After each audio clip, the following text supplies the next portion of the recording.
네, 자, 오하이오 일본 경제 순서입니다. 이 시간에는 일본 경제 분석과 함께 여러분들께서 관심을 가질 만한 일본 종목을 살펴드리는 순서인데요. 콘턴리프 아시아의 정철윤 수석 파트너 나오셨습니다. 안녕하세요. 네, 안녕하세요. 네, 반갑습니다. 네, 오랜만에 반갑습니다. 인사드리네요. 네, 2주 만에 뵙습니다. 2주 만에 뵙는 동안 봄이 왔습니다. 네, 맞습니다. 네, 바야흐로 여행의 계절 아니겠습니까? 그만큼 여행을 가고 싶어 하시는 분도 많고 어떤 나라에 여행을 가면 좋을까 많이들 관심을 가지실 텐데 일본 관광객들이 좀 많이 늘고 있다면서요. 네, 맞습니다. 네.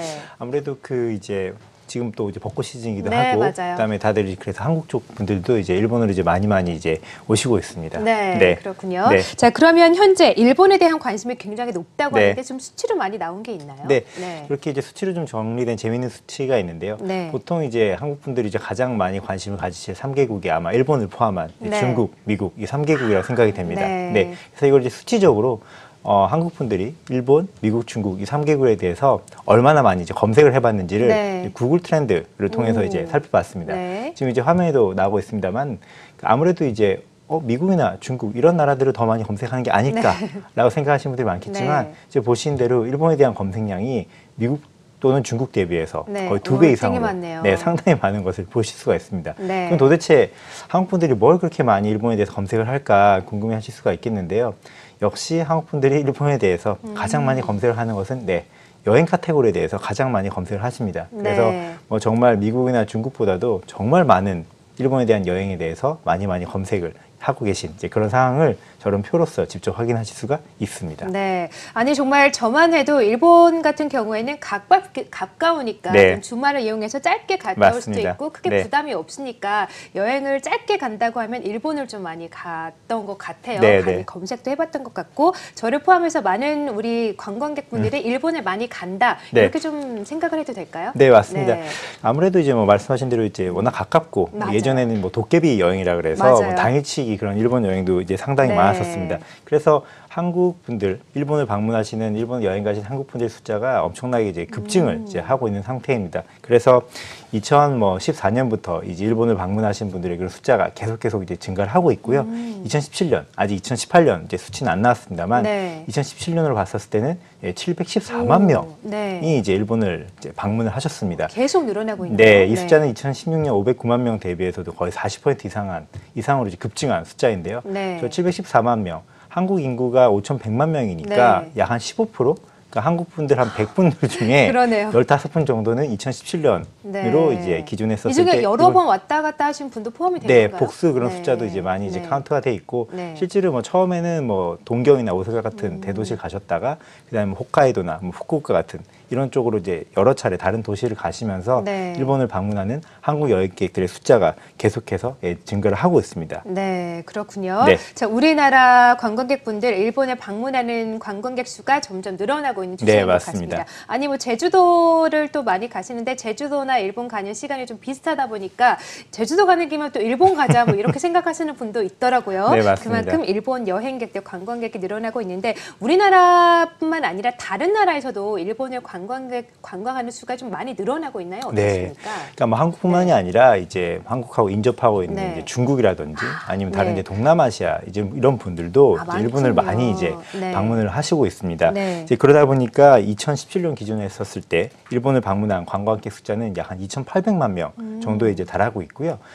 좀 안타까운 이제 수치이기도 한데 지금 화면에서 보시게 되면 2015년을 이제 기점으로 해서 한국을 방문하는 관광객 숫자, 일본을 방문한 관광객 숫자 역전되신 거를 보실 수가 있습니다. 우리나라는 또 꺾였네요. 네, 맞습니다. 그래서 이제 한국도 좀 더 이제 적극적으로 그 이제 관광객들을 유치해야 되는 그런 상황인데 2017년 기준에 있었을 때는 일본은 이제 거의 2,800만 명, 한국을 방문하신 이제 관광객 수 2,300만 명으로 그 숫자가 이제 많은 차이를 이제 보이고 있는 이제 그런 상황입니다. 아니 이건 좀 슬픈 얘기인데 일본은 미세먼지가 좀 덜하다면서요? 실제로 많이 왔다 갔다 하시니까 하시는데 실제로 아무래도 그렇습니까? 일본에 가게 되면은 그 이제 좀 맑은 공기, 파란 하늘이 이제 상당히 부러운데 미세먼지가 정말 맑은 공기와 파란 하늘이 있습니까? 네, 정말 맑은 공기와 파란 하늘이 있고요. 아무래도 이제 그 미세먼지가 우리나라 이제 동해를 건너서 일본까지는 가지 못하기 때문에 일본 같은 경우는 미세먼지가 상당히 없는 그런 좋은 공기를 맛볼 수가 있고 맡을 수가 있습니다. 그렇군요. 아니 최근에 일본 관광객이 많이 늘어나는 이유 중에 하나가 이런 미세먼지를 피하기 위함이다 이런 얘기도 많이 있더라고요. 우리나라는 미세먼지가 좀 심하다 보니까 우리나라보다는 일본을 좀 많이 가기도 하고 그런 경향이 있다고 하던데 실제로 그렇다니까 좀 씁쓸해지기도 하네요. 자, 이렇게 일본 관광객 수가 많이 늘어나고 있는데 여러 가지 이유들이 있겠지만 정부의 노력도 이 부분에 좀 역할을 하지 않을까 싶습니다. 정부의 노력이 좀 상당히 많이 이루어지고 있죠. 일본 정부가 이제 적극적으로 관광객을 유치하기 위해서 매우 공격적인 여러 가지 정책들을 이제 피고 있는데요. 일단 숫자상 목표를 봤었을 때는 동경 올림픽이 이제 예정되고 있는 2020년에는 그 관광객 숫자를 4천만 명까지 끌어올리겠다는 생각하고 있고 2030년에는 그 숫자를 6천만 명까지 끌어올리려고 하고 있습니다. 6천만 명이라는 숫자는 일본 인구의 약 한 절반 정도, 1억 2천만이라는 숫자의 절반 정도에 해당되는 어마어마한 숫자를 결국 관광객으로 유치하겠다. 이제 그런 생각을 가지고 있는데요. 아베 정부, 아베 총리가 2012년에 이제 다시 총리가 된 이후에 적극적으로 관광 입국 강요회의라는 단체를 만들어서 매우 공격적으로 관광 정책을 드라이브를 이제 걸고 있는 상황입니다. 그러면 아니 왜 그렇게 공격적으로 관광 정책을 드라이브 할까에 대해서 이제 호기심을 가질 수가 있습니다. 이제 가장 큰 이유는 일본도 이제 고령화 에 의해서 이제 인구가 점점 줄어가고 있고 생산 가능 인구도 줄어들고 있습니다. 이제 그러다 보니까 소비가 줄고 내수 경기가 이제 줄어들게 되는 이제 그런 어려움에 이제 직결하고 있는데 그러다 보니까 이 문제를 외국 관광객들이 일본에 들어와서 쓰는 그런 돈을 통해서 해결해보겠다라는 생각을 이제 가지고 있습니다. 어떻게 보면 약간 발상의 이제 전환이라고 할 수도 있겠습니다. 이제 그래서 외국 관광객분들이 들어오셔서 일본에서 쓰는 돈이 점차 급증을 하고 있습니다. 그래서 2014년도에는 이제 그 돈이 2조, 하나로 한 20조, 2017년도에는 그 돈이 이제 4조 4천억 엔까지 이제 올라와 있는 상황이고요. 저에서 이제 뭐 더 이상 머무르지 않고 동경 올림픽 예상되고 있는 2020년에는 더 늘어날 수 있겠네요. 2020년에는 일본 정부가 목표하는 금액은 8조 엔, 80조고 2030년도에는 그 금액을 15조, 150조까지 끌어올리겠다고 하는데요. 150조 하면은 뭐 큰 돈이다. 근데 정확하게 좀 더 감을 잡아드리면서 말씀드리면은 2019년도 대한민국의 1년 예산이 470조입니다. 아, 그렇습니까? 그 470조에 한 3분의 1 정도에 되는 돈을 2030년도에는 외국인들이 일본에 쓰고 가게끔 하겠다. 그래서 이렇게 많은 돈을 이제 외국분들이 쓰고 계시니까 아무래도 한국 분들도 일본 가서 돈 많이 쓰셨겠죠. 그런 돈으로 인해서 일본 내수 경기가 실제로 많이 살아나고 있는 그런 상황이기도 합니다. 우리나라 예산의 3분의 1 정도를 이제 목표로 또 잡고 있는 거군요. 맞습니다. 실제로 뭐 우리나라도 고령화 그리고 인구가 많이 감소하다 보니까 내수 경기가 많이 침체되지 않습니까? 이걸 좀 살리기 위해서 많은 대책들이 쏟아져 나오고 있긴 한데 일본은 이런 내수 경기를 살리기 위해서 오히려 관광객을 받아들이는 그런 발상의 전환을 하고 있군요. 많이 좀 시사점을 많이 던져주는 맞습니다. 한국에도 많은 시사점이 있습니다. 자, 그러면 이렇게 내수 경기가 살아나다 보니까 관련된 일본 기업들도 당연히 좀 돈을 잘 벌고 당연히 좀 많이 상승을 했을 것 같습니다. 맞습니다. 그래서 그러면 이제 일본의 어떤 기업들이 실제로 이제 좀 많은 이런 관광 혜택을 누리고 있는지를 보시게 되면 일본 여행 갔을 때 저의 동선을 생각해 보시면은 쉽게 상상을 하실 수가 있습니다. 당연히 일본을 가실 때 이제 공항으로 가실 거고 공항에 가신 다음에 이제 이동을 하셔서 호텔에 체크인을 하시겠죠. 그 다음에 호텔 체크인 하신 이후에 나오셔서 여러 가지 쇼핑도 하시고 이제 여러 가지 먹거리도 먹고 이제 이렇게 되실 것 같습니다. 그렇기 때문에 일본의 공항 관련된 이제 그런 회사들 그다음에 일본의 여러 가지 인기 있는 소비재, 먹거리라든지 화장품 같은 것들을 이제 판매하는 이제 그런 회사들 그리고 이런 소비재를 판매하는 그런 유통 여러 가지 채널들 뭐 예를 들어 이제 한국 분들한테도 잘 알려져 있는 뭐 돈키호테 같은 필수 코스라고 하더라고요. 그렇습니다. 그래서 그런 이제 필수 코스들 그다음에 꼭 구매하신 그런 또 필수 품목들 이런 것들을 이제 판매하거나 생산하는 그런 일본 회사들이 아무래도 이런 관광 특수에 의한 혜택을 충분히 지금 누리고 있는 이제 그런 상황입니다.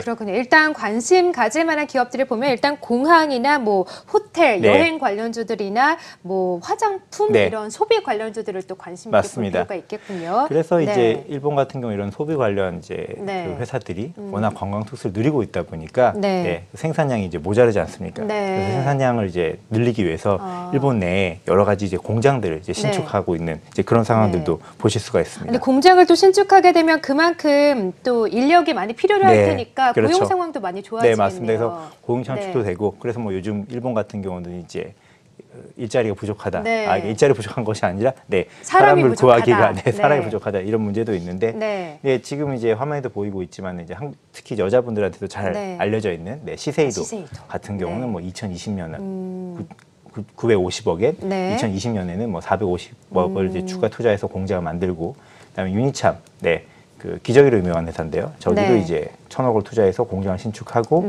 코세라는 화장품 기업이랄지 특히 이제 초콜릿을 유명한 모리나가 저는 이제 제과회사도 2020년 가을에 공장을 증축을 하고 그렇군요. 더 많은 사람을 뽑고 좀 한국 입장에서는 좀 배도 좀 아프고 그런 상황이라고 할 수가 있겠습니다. 아니 얼마 전에 기사를 보니까 일본 대학생들 졸업하고 취업률이 거의 97% 정도라고 하더라고요. 완전 고용이라고 할 수 있겠죠. 그러니까 완전 고용이잖아요. 이런 이유 때문에도 완전 고용이 좀 실현될 수 있지 않나 이런 생각도 함께 들면서 참 배가 아프기도 하고 좀 부럽기도 하고 그런 것 같습니다. 자 그러면 이렇게 많은 기업들 중에서 저희가 좀 관심을 가질 만한 기업 딱 하나만 좀 뽑아주신다면요. 굳이 뭐 하나를 좀 이제 말씀드리게 되면은 아무래도 뭐 일본 가려면 저희가 물론 배 타고도 갈 수 있겠죠. 너무 시간이 많이 걸리기 때문에 편하게 가면 주로 이제 비행기를 많이 이용하시는데 그래도 일본 하면 일단 수도인 동경, 도쿄를 이제 많이 가시게 됩니다. 동경으로 저희가 들어가는 이제 공항 크게 두 가지 이제 공항이 있는데요. 국제 공항으로 봤었을 때 이제 하네다 공항, 나리타 공항입니다. 하네다 공항은 이제 우리나라의 김포공항 격으로 생각하시면 되고요. 나리타 공항은 인천공항 격으로 생각을 하시면 됩니다. 그래서 하네다 공항 전체를 이제 운영을 하고 하네다 공항에서 면세점을 관리를 하고 그다음에 이제 나리타 공항에 대한 이제 면세점 관리와 유품 판매를 하고 있는 이제 그런 회사가 있습니다.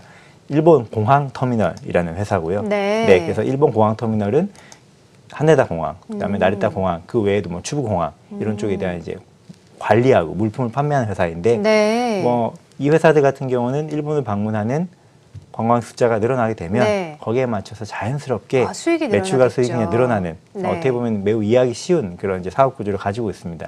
따라서 일본 공항 빌딩은 저희가 좀 한번 관심을 가지고 보게 된다면은 2030년까지 계속해서 일본 관광 숫자가 늘어나게 된다면 이 회사의 매출과 손익도 지속적으로 좋아질 걸로 저희가 한번 예측을 해볼 수 있을 것 같습니다. 그렇군요. 일본 공항 빌딩. 일본 공항 빌딩이 그러니까 하네다 공항 그리고 나리타 공항 둘 다 좀 관리를 하는 건가요? 맞습니다. 최근에 주가도 많이 좋았습니까? 주가도 상당히 많이 좋아졌습니다. 그래서 실제로 이제 한번 검색해서 보시게 되면은 주가 트렌드 상당히 좋은 걸 확인하실 수가 있고 아베 총리가 어쨌든 계속해서 가게 된다면 그리고 일본 정부가 그런 관광 정책을 통해서 내수 진작 정책을 계속 취한다면은 일본 관광 빌딩의 주가 트렌드도 일단은 좋아지지 않을까라고 조심스럽게 예측을 해봅니다. 그렇군요. 자, 오늘은 일본 경제에 대해서 이야기를 나눠봤습니다. 일본의 이제 내수 산업을 진작시키기 위해서 일본의 관광 산업, 관광객을 많이 좀 받아들이고 있는데 그런 의미에서 관심을 가질 만한 기업으로 오늘은 일본 공항 빌딩을 소개를 해주셨습니다. 최근에 일본 시장 많이들 관심을 갖고 계신데 일본 공항 빌딩도 함께 좀 관심을 가져보시는 것도 좋을 것 같네요. 자, 오늘은 정천윤 수석 파트너와 함께 일본 시장 이야기 재미있게 나눠봤습니다. 말씀 고맙습니다. 고맙습니다.